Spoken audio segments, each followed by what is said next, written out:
Selamat pagi sahabat-sahabat di dalam Tuhan. Kiranya kita semua sehat.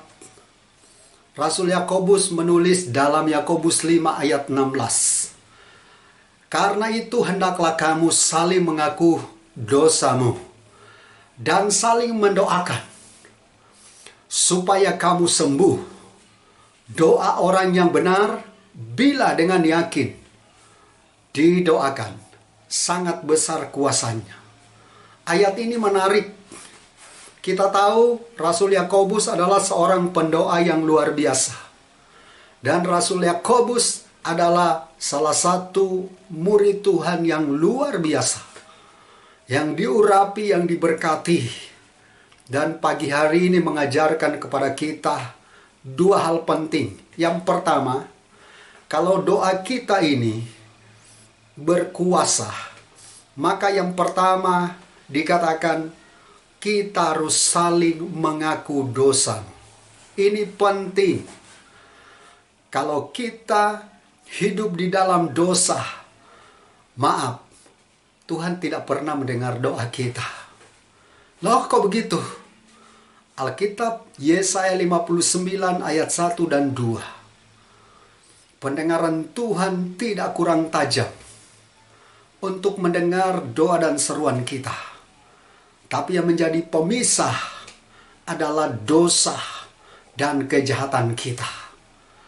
Jadi, kalau kita ingin doa kita didengar, perhatikan hidup kita. Kalau hari ini kita masih hidup dalam dosa, dosa apapun, kebohongan, kecurangan, ketidakjujuran, dan segala macam, kekerasan ataupun bahasa dan kata-kata kotor, kita harus berubah. Jika kita ingin doa kita dijawab atau didengar oleh Tuhan. Yakobus berkata kita harus saling mengaku dosa. Dan terutama juga bagi kita yang masih saling membenci, yang masih menyimpan dendam, sakit hati, kepahitan, berubah, minta ampun sama Tuhan, berdamai dengan orang lain. Maka lihat, Tuhan akan mendengar setiap doa dan seruan kita.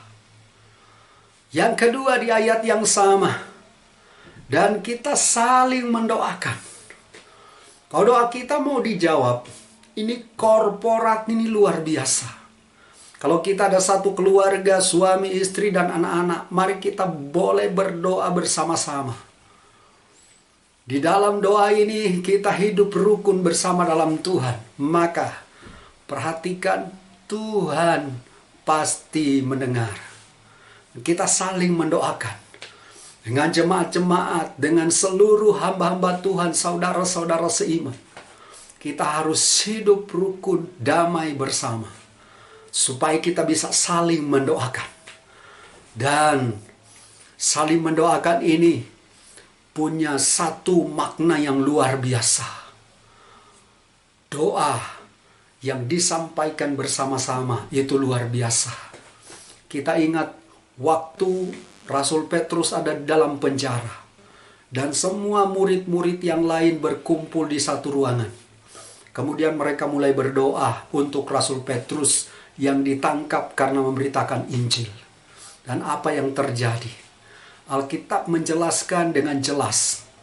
Petrus dibangunkan oleh malaikat dan dibawa keluar dari dalam penjara. Dan itu ajaib. Kenapa? Karena ada orang-orang yang berdoa. Hari-hari ini kondisi bangsa kita, atau kondisi keluarga kita, atau kondisi pekerjaan usaha kita, atau apapun juga yang kita lihat secara kasat mata, mengalami trouble, mengalami masalah-masalah yang berat. Yang mau beritahukan, mari kita ambil waktu berdoa bersama. Entah dengan keluarga, entah dengan saudara seiman.